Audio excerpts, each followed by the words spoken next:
Welcome back to the channel, everybody. I'm Maria Kayatsa. I'm an indie author, and I also do cozy gaming as my way of distracting myself from writing or editing or any part of the process that I'm on at that point, really. Today I released a Substack called How Much Did I Spend on My New Release? And I have some people who read my Substack and some people who just watch my YouTube channel. So I thought I would share the same content here as there, just in a different format so that you all can get the same content essentially, just in a different way. So let's sit back, relax, and get started. A little bit of a brief history of my pen name here as Maria Kayatsa is I started this pen name with the original thought of doing things differently from my first pen name, M.W. McLeod. I wanted to make less mistakes and try different strategies and see which ones worked better. Also, I wanted to make books a little bit on the cheaper side. I started my writing career by spending a lot of money. I'm not going to lie. I wanted to see if I could spend less and potentially make more, which is yet to be seen, but we'll get to that. So let's go ahead and just dive in. Where do indie authors spend their money? First things first is editing. Editing is probably one of the most expensive places for indie authors. Most editors charge either some sort of per page breakdown or a per word breakdown. So if you have a very long book, it's going to cost you more. And depending on the amount of work needed, you could need the type of edit that's going to cost even a whole penny per word. So 150,000 word book is going to add up very quickly to thousands of dollars. Then we have cover design. It is pretty much recommended everywhere that if you do not have a background in design, you should not design your own book. And that is completely understandable. When you look at a professional cover against a amateur cover, the professional cover will win 10 times out of 10. Design is not something that you learn overnight. It takes hundreds of hours of work to learn and understand, and it costs money and takes programs that not everybody has in order to do. And it's just not something that is a niche of every indie author. And so that's something that we often have to hire out. Next, we have marketing. This could easily be an expense that costs people thousands of dollars. I have not dove too deep into the marketing side of things. I've really only done some newsletter marketings at times, and I do have a couple of programs that help me market by getting me into group promotions and newsletter swaps more frequently, but other than that, I haven't done something like an Amazon ad or a Facebook ad. So when you have an Amazon or a Facebook ad, there's daily ad spend involved, and it can cost you a lot of money. So I've been very lucky so far to not spend a ton of money on advertising, but I could see where the rabbit hole leads and how you could spend a lot of money gambling on advertisements. Audiobooks. You pay per finished hour to your narrator. And a narrator who's just starting out might charge you $50 to $100 an hour. And a professional narrator who's been doing this for a while and has a lot of gigs under their belt might be charging you a lot more than that. And sometimes you can tell a difference in quality. And I'm not saying that a brand new narrator who's never done that before is not going to give you a great experience. I'm just saying that you might be finding a unicorn. It all just depends on who you find, where you've found them, the level of trust that you have in that, and your experience might be different from somebody else's. Finally, there's a few like miscellaneous things. You can choose to buy your own ISBN numbers. And I know that I just said ISBN number. The N in ISBN stands for number. I'm like saying chai tea here. Anyway, you can buy your own ISBNs. I'm one of the authors that does that. It makes me feel most comfortable having my books attributed to my imprint. And then you can pay for a copyright if you're in the United States. Some countries have different rules for that, where it's just copyrighted from the get-go. It just depends on what country you're in. Technically, in the United States, your intellectual property is copyrighted from the moment you write it. But having that formal paperwork could help you down the line, and that's what I choose to do, is I copyright my work as soon as I finished it. There's a couple other little things, but they're not super important to what I'm talking about today. So let's go ahead and dig into my personal situation for this book. In the editing world, for me, I have kissed a lot of frogs, for lack of a better term. I've had a couple of situations that I'm going to not talk about on a screen or in a newsletter or anything, but I simply have not found a editor that resonates with me and works with my style. And that has been reliable. So I have chosen over this book, and I believe my last book, to forego a formal editor. I am very fortunate to have received a lifetime subscription of ProWrite Aid as a gift a couple of years ago. And I use that as one of my editing tools. But that doesn't mean that that's all I'm doing for editing. My editing process is something as thorough as I can personally manage.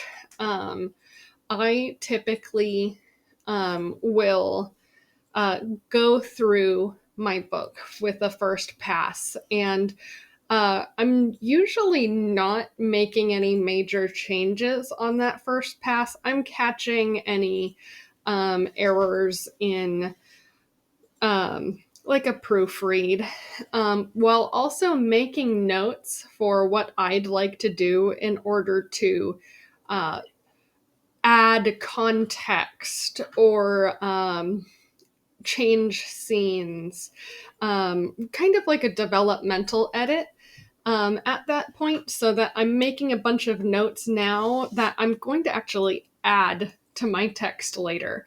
I'm a severe underwriter. So I usually, just am typing everything and getting it all on a page, and I don't describe a lot in my first drafts. So that's what I do to my second draft, is I go through, I make notes about what needs to be added. so that I can go buff out those scenes and then I can fix more later. After that, I go through, I've added those scenes and I go through line by line and I check for flow, word choice, and I'm getting into the nitty gritty of my work. I start deleting extraneous word choice, things that don't need to be in there. Um, and I know that this is really detailed, but this is to say, um, I didn't spend anything on editing this time around. Um, Be Still My Undying Heart is entirely self-edited. So if you find an error, that was me. I strive to do my best work. And I think that I did 4 or 5 passes of editing on this book before I decided we're done here. Finally, cover design. I guess not finally, because this isn't our last topic, but we're moving on finally. There we go. Cover design. Once again, I made it myself. I I have always been the author that bought my covers from a cover artist. You typically want to find a cover artist who works in your genre. You don't want to find a fantasy cover artist to do your horror book, typically. But yes, in this case, I decided to make my own cover. I had a very specific vision, knowing what was going to be as part of the content of this book. And I had an inspiration cover to work off of. And I really wanted to kind of encapsulate a similar cover while still making something unique to me and my book's themes and situation.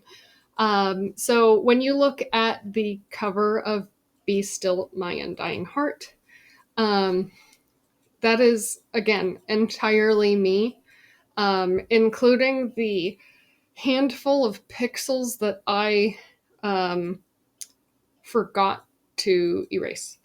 Uh, okay, didn't forget to erase. It's a long story. I broke Canva. I basically broke Canva. It wouldn't let me erase the handful of pixels that are still on there. But it probably, despite the simplicity of my cover, it probably took me about 4.5 hours to actually make that cover.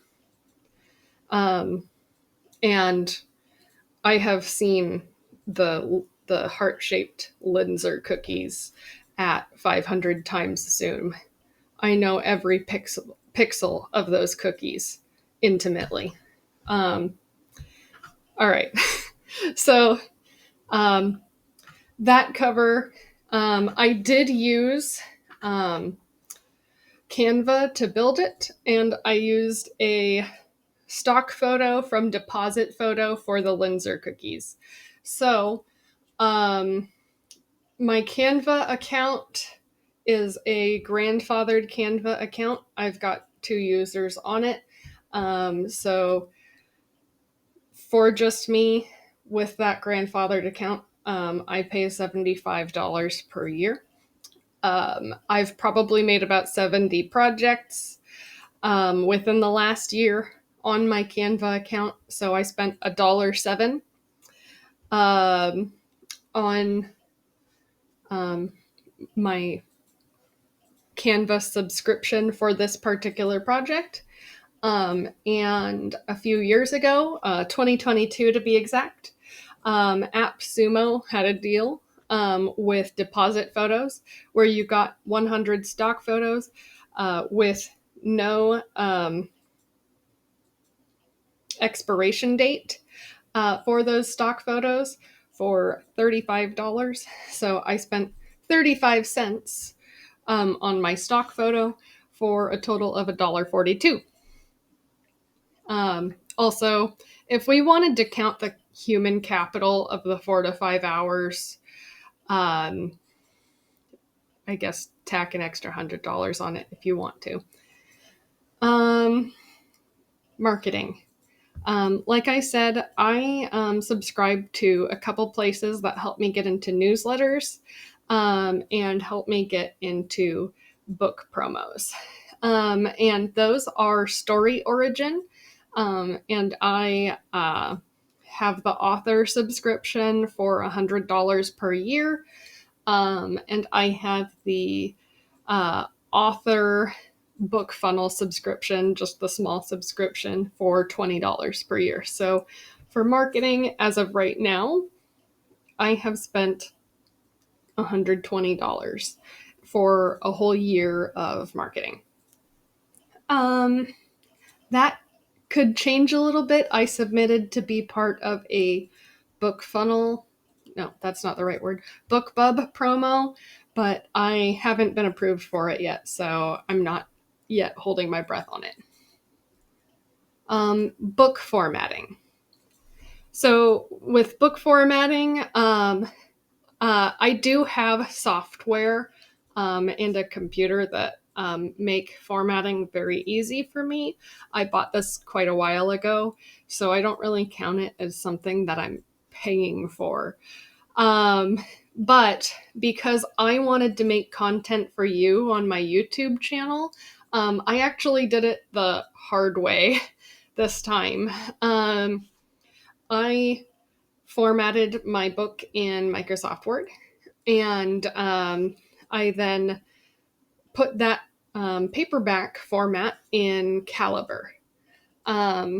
These are things that are either free or I had already paid for long ago.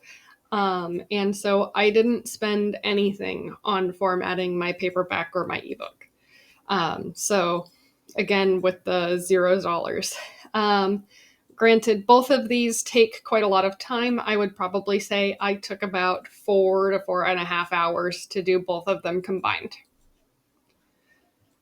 Audiobook. I have been lucky to have been able to afford to do 2 audiobooks so far. One of them was on my old pen name, and one of them is Be Still. So I did go through with paying for an entire audiobook this time. Luckily, my book is short, so the per finished hour keeps the price a little lower. So I hired an amazing narrator, by the way. I could not recommend him more. Justin Briscoe has amazing talent and just such good instincts. I barely had to give him like any direction, and he just took my book and ran with it. It was amazing. So it was a great experience. I would absolutely hire him again. And I believe that my investment in having this audiobook made was well worth it. I paid $884 in total. I did use a service to help me hire him, and they do take a portion of that. Those other things that I was talking about. ISBN numbers. Quite a while ago, I bought a pack of 100 ISBNs, and they break down to $5.75 per ISBN. I've used 3 so far on this book, and that is ebook, paperback, and hardcover. For the sake of my audiobook, I decided not to use my own ISBNs for those because I had not done it with my old pen name either. And then I did copyright my book, and just a standard copyright with the US Copyright Office is $65. Bring it in here. do not use a service to get your book copyrighted. It is so easy. Don't let anybody convince you it's not. Literally, you just have to read and follow prompts. You need to know your address, your name, and if you're not sure about the questions, it literally like has clickable like question marks to explain what they're asking you about. If a service is trying to convince you to let them help you copyright your book, no. They're charging you extra for something you can do yourself, and it is so easy. All right. So $65 to copyright my book. And then, all right, we spend a total here. So I was like, oh man, good job.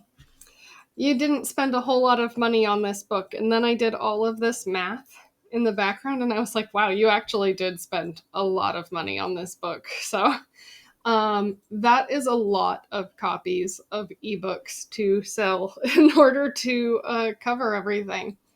So this is where we're at.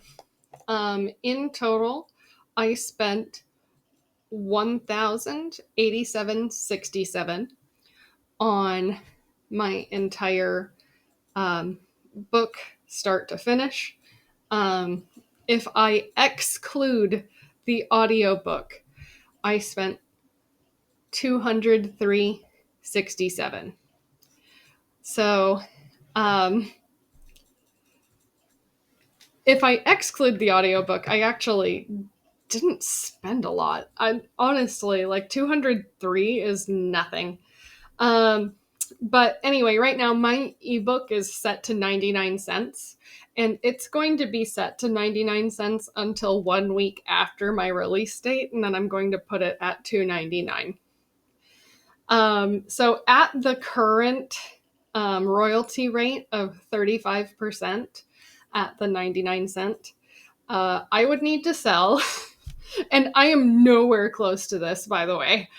I would need to sell 3,108 copies to pay for everything with ebook alone. Right now, and I'm so proud of this number because I didn't think it was going to get this close to the number with it being only on pre-order for 3 months. I am at 16 pre-orders. 16 times 35 cents is, I don't even know, my friends. That's not a math problem I'm great at. But yeah, that's my real story of how much my book cost me to make. I am a very lucky author. Not everybody can afford to have an audiobook made. Not everybody is capable of making their own book cover or doing their own editing. And I'm very aware of that and glad that I have those privileges. So that's just an idea of what one indie author spends on publishing their book. There are many different stories out there. I know some authors who have spent thousands of dollars, $4,000 publishing their book. I know some who somehow have managed to do it under $50. So everybody's story is different. Everybody's needs are different. And you know what? When you're in indie publishing, you can do everything like to your needs, to your desires. And that's really cool. So, do what you need to do to tell your stories. If it means that you spend more time editing your book instead of hiring an editor, That's okay. It's your story. Tell it how you need to tell it. Publish it how you need to publish it. You can do it. If I can do it, anybody can do it. I believe in you. Stay excellent to each other, and I'll see you next time.